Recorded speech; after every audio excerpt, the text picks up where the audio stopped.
Secretary से निवेदन है सर 5 ही नहीं 5 ही आप बताओ। इनके अलावा 5 है ना, इनके साथ सर नहीं के साथ ये थी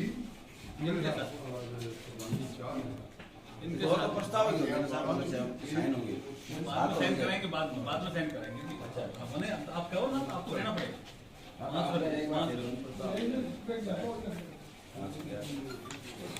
प्रधान साहब रूम से प्लीज चलने से तो साइन आप अपने साथ 5 के साथ आ सकते हैं। प्रस्ताव को तो आप अगर बुलाओ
एक मिनट सर साइड में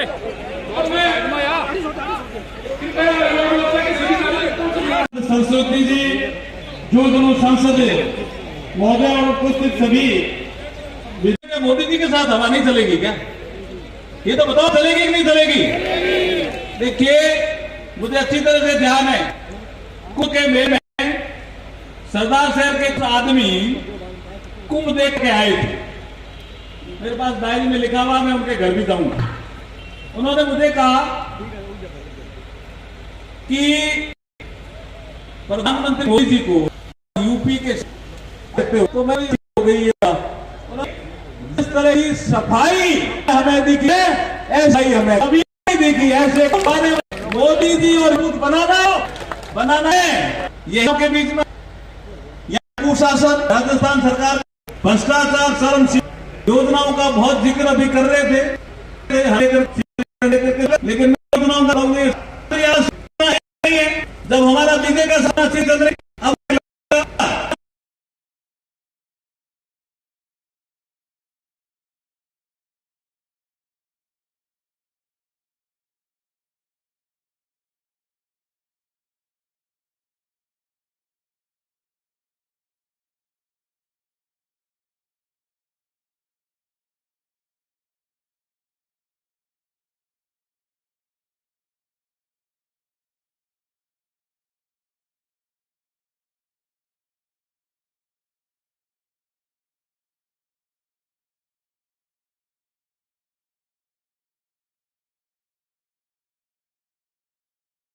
देश के लोकतंत्र को बचाने के लिए हम 21 महीने जेल में बंद रहे।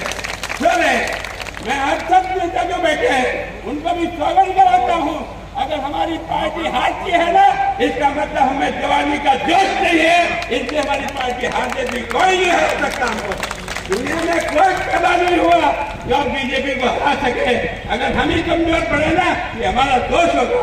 मैं सोचता हूँ नहीं, हम भगवान के लिए काम करने वाले लोग हैं और ये देश के प्रधानमंत्री ने जिस प्रकार का काम किया ना, कोई सोच सकता है ये धारा 370 हटा के फेंक सकता है कोई?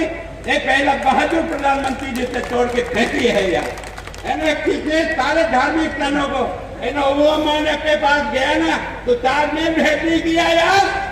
ओबामा को जाकर गीता भेंट किए तो समझ, देश बनने का समय कब आया है? हमारा अतीत अब जिंदा होगा। हमारा भारत का जो ये महान परंपरा और संस्कृति है ये अब जिंदा होगी। हमें लगेगा कि हमारे ये जो तीर्थ स्थान है इनका भी मान और सम्मान होता है। पहले कोई अंदर जाने से आप परहेज करता था कि मेरे वोट कट जाएंगे, मेरे वोट कट जाएंगे। हमने कहा ये वोट अपनी जगह रहेगा, लेकिन अगर काशी विश्वनाथ नहीं बनेगा तो हमारे दिलों में राज करने वाला भगवान कहाँ से आएगा यार, बताओ तो सही। ये पार्टी कुछ विशेष काम करने के लिए आई है, तो इसकी मदद करना आपका और मेरा धर्म बनता है, आपका और मेरा कर्तव्य बनता है। कोई एहसान नहीं, किसी पे कोई मेहरबानी का कारण नहीं। हम जिस बात के लिए तैयार हुए ना उस बात को पूरा करेंगे। और अब की बार मैं आपको विश्वास दिला रहा हूँ, अब की बार हम ठीकरी से घड़ी फोड़ करके बताएंगे बताएंगे बताएंगे।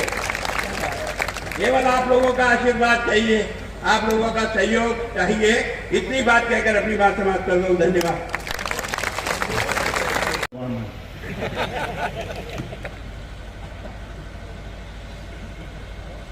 एक गांव में कोई कुएं पर लुगाइया पानी भरे और ताऊ बगल निकले, लुगाई चर्चा करने लगी, ताऊ बुढ़ो हो गयो।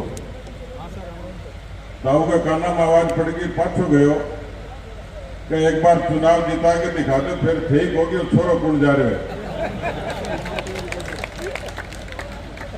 अशोक जी मैं पूछो कितना चुनाव लड़ लिया, बोले भाई जी छठो है।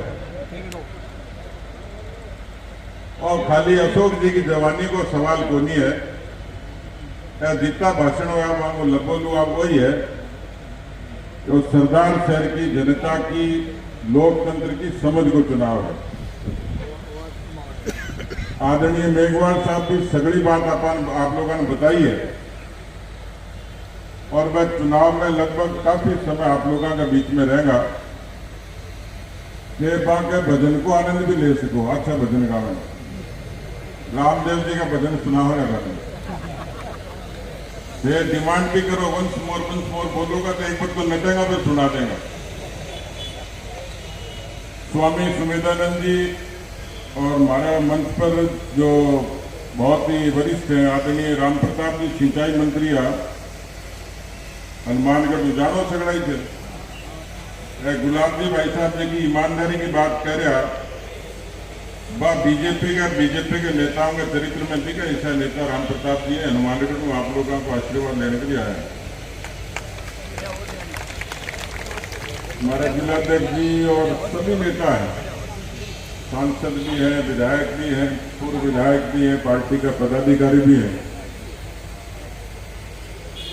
जितना मैंने ताजुब हो कि टिकट की चर्चा हुई तो कम से कम 1 दर्जन टिकट मांगनिया। अब बोला लोग में दुविधा तो हो ही जा, मेरा ज्यादा ही, लेकिन जोरदार बात आई कि जगह टिकट मांगनिया बोला मन नहीं दो तो फिर अशोक भाई जी दे दियो। आज सरदार शहर की भारतीय जनता पार्टी की खूबसूरती है। अभी राजेंद्र सिंह जी हाथ खड़ा कराया धाराऊ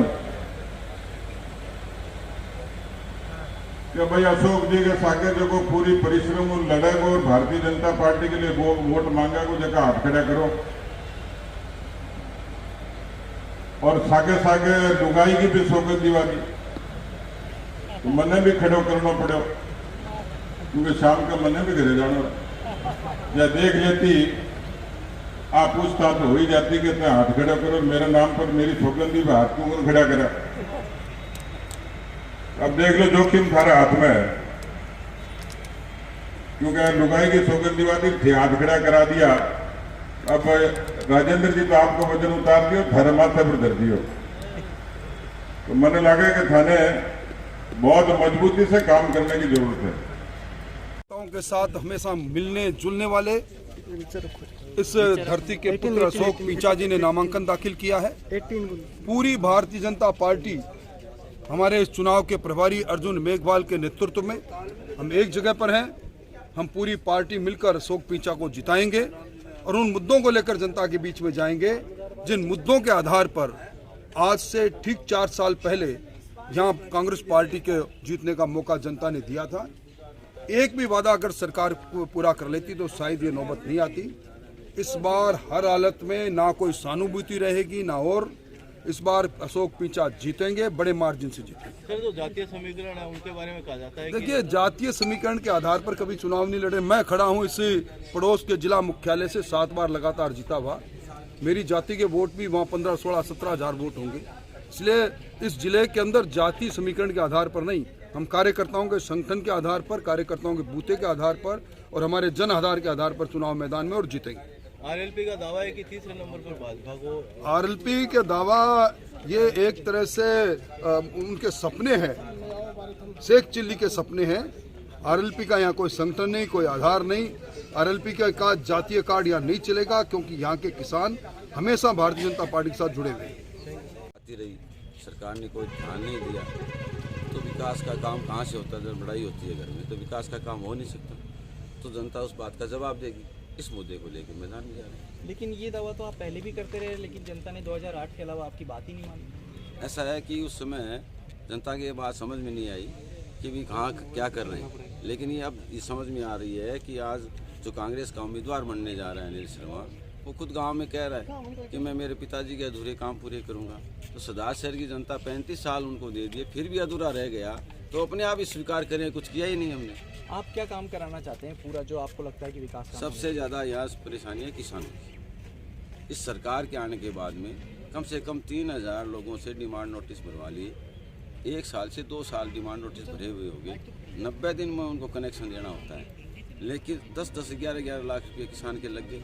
2 साल में कनेक्शन दिया नहीं। जहाँ कनेक्शन दिए हुए हैं 6 घंटे सरकार लाइट का दावा कर रही है, केवल मात्र 4 घंटे लाइट दे रही है। इस सरकार के आने के बाद में सदार शहर में कोई नया GSS बना नहीं, क्योंकि पिछले वसुंधरा जी की सरकार में यहाँ 132 का GSS हमने एक बनाया। राजस्थान में 220 के GSS केवल मात्र 2 स्वीकृत हुए थे, उसमें एक सदार शहर बना। तो सदार शहर इरिगेशन के मामले में 10 साल और पीछे चला गया इस कांग्रेस सरकार आने के बाद। तो किसान कौम में तो जाट समाज भी आता है, जाट टिकट की दावेदारी किसान की कोई उससे नाराज है, वो टिकट नहीं मिलने से? नहीं, कोई नाराजगी नहीं है। भारतीय जनता पार्टी एक प्रजातांत्रिक और लोकतांत्रिक पार्टी है। इसमें सब कार्यकर्ताओं की आवाज़ सुनी जाती है। यह भी निश्चित है कि टिकट एक को मिलता है। आज जो भी टिकट